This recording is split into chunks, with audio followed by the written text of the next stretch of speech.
जय माता दी। मित्रों, आज हम आपको एक अनमोल और अद्भुत कथा सुनाने जा रहे हैं जो सुनने से ही आपके जीवन में अनंत सुख, समृद्धि और धन का आगमन होगा। ये कथा न सिर्फ आपको मन की शांति प्रदान करेगी बल्कि आपको माता रानी की कृपा का भी एहसास करवाएगी। तो बिना किसी विलंब के हम इस कथा का प्रारंभ करते हैं। जय माता दी। ओम नमः शिवाय। आज नवरात्रि के पावन अवसर पर हम दुर्गा सप्तशती का 5वां अध्याय प्रस्तुत कर रहे हैं। ये विशेष अवसर है क्योंकि नवरात्रि के 9 दिनों में जो व्यक्ति समर्पित भाव से दुर्गा सप्तशती की पाठ करता है उसकी हर मनोकामना पूरी होती है। लोग कहते हैं कि पाठ से न सिर्फ धार्मिक लाभ मिलता है बल्कि व्यक्ति को आर्थिक और सामाजिक सुख भी प्रदान होता है। दुर्गा सप्तशती के प्रथम अध्याय का पाठ करने से सभी चिंताओं से मुक्ति मिलती है। इस अध्याय को पढ़ने या सुनने से मनुष्य की चिंताएं जो कभी ना कभी हमारे मन को छेड़ती हैं सब दूर हो जाती है। दूसरा अध्याय विशेष रूप से उन लोगों के लिए है जो कचहरी और अदालत की कठिनाइयों से गुजर रहे हैं। ये अध्याय उन्हें और उनकी परेशानियों से छुटकारा दिलाता है जो उनके जीवन को कश्मकश में डाल देती है। तीसरा अध्याय जो दुश्मनों का नाश करता है उन लोगों के लिए बहुत लाभदायक है जो अपने साथियों या व्यक्तियों की समस्या का सामना कर रहे हैं। जब हम चौथा अध्याय सुनते हैं तब हमें माँ दुर्गा के दर्शन का सौभाग्य प्राप्त होता है जो कि एक अनमोल अनुभव है। 5वां अध्याय सुनने से आपको माँ दुर्गा की भक्ति, शक्ति और कृपा का आशीर्वाद मिलता है जो आपको जीवन की कठिनाइयों का सामना करने की शक्ति प्रदान करता है। छठा अध्याय पढ़ने से व्यक्ति के मन का दुख, दर्द और दरिद्रता सब दूर हो जाते हैं। ये कथा आदि काल की है जब देवताओं ने अपने मनचाहित फल प्राप्त करने के लिए माँ दुर्गा की स्तुति की थी। इन्हें देखकर देवराज इंद्र ने भी इनका सेवन किया और इस समय सब देवताओं ने माँ जगदम्बा का नमस्कार किया। असुरों से संतप्त हुए समस्त देवता जो कि समस्याओं से जूझ रहे थे उन्होंने परमेश्वरी का स्मरण किया, माँ दुर्गा की भक्ति की और उनकी महिमा से वे तुरंत ही विपत्तियों को नाश करने लगे। मित्रों, अब हम आगे बढ़ते हैं और सुनते हैं माता रानी की दूसरी कथा जो एक राजा और रानी से जुड़ी है। बहुत समय तक राजा और रानी के घर संतान नहीं हुई थी और उनका जीवन दुख और उदासी से भरा हुआ था। उन्होंने कई प्रयास किए, कई विधियों का सहारा लिया परंतु कुछ नहीं हुआ। काफ़ी समय बाद उनके जीवन में खुशी का वरदान हुआ जब उन्हें एक सुंदर पुत्र प्राप्त हुआ। ये सुख उनके लिए एक नया आगमन था और उन्होंने अपना राज्य खुशी से संभालना शुरू किया। दिन बीते और पुत्र बड़ा होने लगा। उसने अपने माता पिता के प्यार में खुद को भरा हुआ महसूस किया। एक दिन की बात है जब रानी दोपहर में अपने पुत्र को सुला रही थी। जब उसकी नींद खुली तो देखा कि उसका पुत्र नहीं है। उसने देखा कि पुत्र ने माँ को सोता देख और खुद बाहर जाने की इच्छा जागी। ये सोचकर कि माँ तो सोते हुए देखकर वो बाहर खेलने चला गया। छोटे बच्चा छुपकर बाहर चला गया जहाँ उसने अपने उम्र के दूसरे बच्चों के साथ खेलने की इच्छा जगाई। बाहर खेलते खेलते वो इतना दूर चला गया कि किसी दूसरे गांव तक पहुँच गया। वहाँ की खुशियों में वो इतना मगन हो गया कि समय का पता ही नहीं चला। इस बीच जब रानी की नींद खुली तो उसने अपने पुत्र को पास ना पाकर चिंता से भरा महसूस किया। रानी ने अपने पुत्र की खोज शुरू की लेकिन बहुत मेहनत करने के बाद भी उसका कुछ पता नहीं चला। उसने हर कोने, हर बगीचे, हर गली में अपने लाल को ढूंढने की कोशिश की। उसका दिल चिल्ला रहा था, मेरे बच्चे को कोई ना कोई ज़रूर मिलेगा, लेकिन कभी भी उसकी तलाश सफल नहीं हुई। इस समय वो बच्चा जिसने गांव में खेलने का फैसला किया था एक ग्वाले के घर पहुंच गया। ग्वाले ने देखा कि बच्चा कितना खुश है लेकिन उसे नहीं समझ आया कि ये छोटा पुत्र कहाँ से आया है। ग्वाले ने बच्चे से पूछा, तुम कहाँ से आए हो बेटा? लेकिन बच्चा अपने बारे में कुछ नहीं बता सका क्योंकि वो बहुत छोटा था और उसके पास किसी भी तरह की जानकारी नहीं थी। ग्वाले ने कहा, तुम अगर अपना नाम नहीं बता पा रहे हो तो कोई बात नहीं, तुम मेरे बच्चों के साथ यहाँ रह सकते हो। और इस तरह बच्चा ग्वाले के बच्चों के साथ मिलकर खुशियों भरे दिन बिताने लगा। कुछ दिन बीते और एक दिन ग्वाले की नज़र उस बच्चे के हाथ पर पड़ी जिसमें किसी का नाम लिखा हुआ था। उसने चश्मा लगाकर देखा और पूछा, बेटा, ये किसका नाम है जो तुम्हारे हाथ पर लिखा है? बच्चे ने मुस्कुराते हुए कहा, ये मेरे पिताजी का नाम है। ग्वाले का मन खुशी से भर गया। उसने सोचा कि अब मुझे इस बच्चे के पिताजी का नाम ढूंढना होगा ताकि इसे उसके परिवार से मिलने का मौका मिले। तो ग्वाले ने फैसला किया कि वो राजा और रानी से मिलने जाएगा क्योंकि उनका पुत्र कहाँ खो गया है, ये समझना बहुत ज़रूरी है। इस बीच राजा शिकार पर निकले हुए थे, लेकिन रानी का मन दिन भर अपने पुत्र की याद में तड़पता रहा। रानी का दिल बहुत उदास था।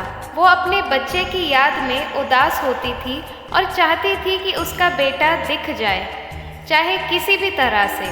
वो हर दिन बगीचे में जाकर अपने बच्चे की याद में तड़पती रही, ये सोचती कि शायद किसी दिन उसका बेटा वापस आ जाए।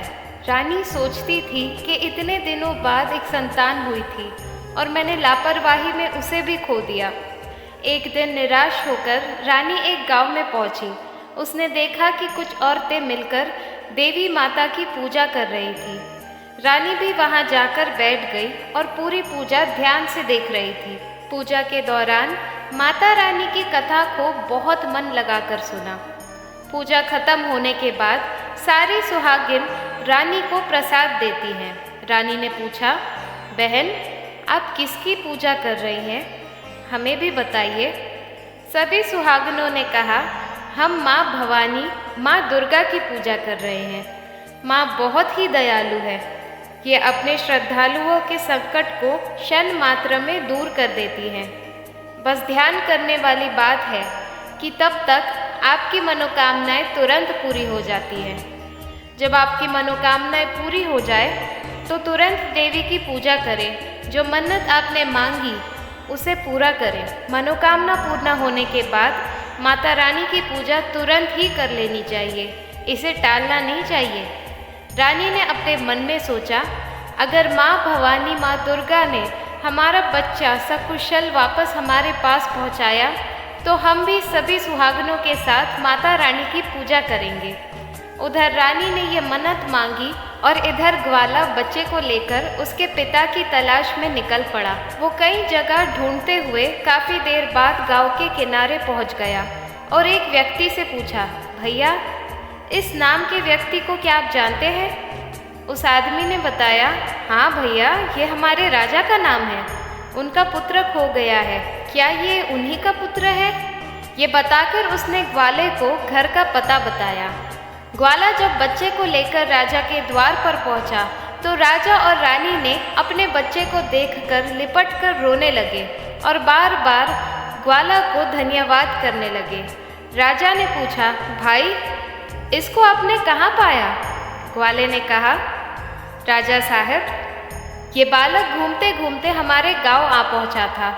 तब हमने इसे इसका पता पूछा, लेकिन बालक कुछ ना बता सका।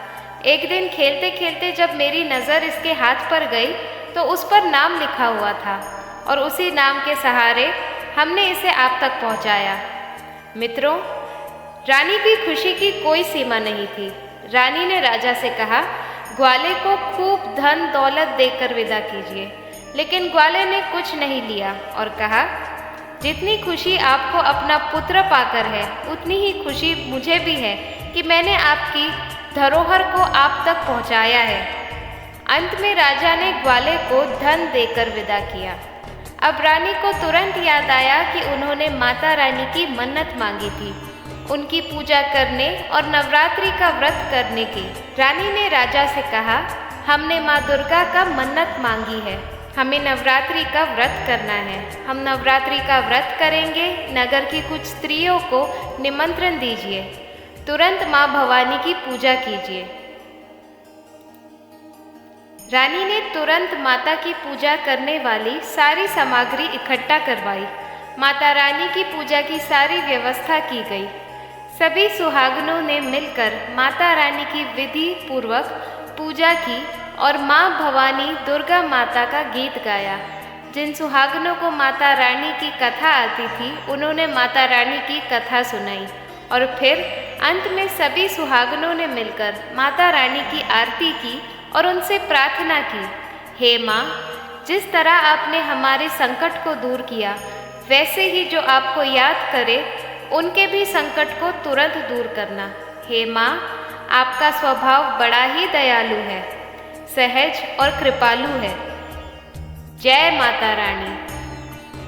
हे माँ भवानी, जिस प्रकार आपने रानी के बच्चे को वापस किया, उसकी गोद भरी और उसके जीवन में खुशियाँ लौटाई, उसी प्रकार सभी माताओं की गोद को हरा भरा रखे और सभी के घर में सुख समृद्धि लाए। जय माँ दुर्गा। ओम नमः शिवाय। एक बार ताड़कासुर नामक असुर ने शिव जी से कहा, मुझे ये वरदान दीजिए कि मेरी मृत्यु भगवान शिव के पुत्र के हाथों हो। शिव जी ने उन्हें तथास्तु कहा और अंतर ध्यान हो गए। ताड़कासुर ने सोचा कि भगवान शिव माता सती के वियोग में अनादिकाल तक तपस्या में ही रहेंगे और किसी और को माता सती का स्थान नहीं देंगे, इसीलिए वे कभी विवाह ही नहीं करेंगे। इस प्रकार ताड़कासुर ने अपने आप को अमर समझ लिया और बहुत ही शक्तिशाली और क्रूर बन गया। ये वरदान मिलने के बाद उसने देवताओं पर अत्याचार करना शुरू कर दिया। देवता बहुत परेशान हो गए और उन्होंने ब्रह्मा जी से मन्नत मांगी। ब्रह्मा जी ने उन्हें बताया कि ताड़कासुर का अंत शिव पुत्र ही कर सकते हैं। ये सुनकर इंद्र और समस्त देवता भगवान शिव के पास गए और उनसे इस सृष्टि को ताड़कासुर से मुक्ति दिलाने का निवेदन किया। भगवान शिव ने सभी देवताओं को इस समस्या से मुक्ति दिलाने का वचन दिया। भगवान शिव ने पार्वती के प्रति अपने अनुराग की परीक्षा ली और माता पार्वती की तपस्या से प्रसन्न होकर उनसे विवाह किया। शिव और पार्वती के विवाह के बाद उनके पुत्र स्कंद का जन्म हुआ, जिनको हम कार्तिकेय के नाम से जानते हैं।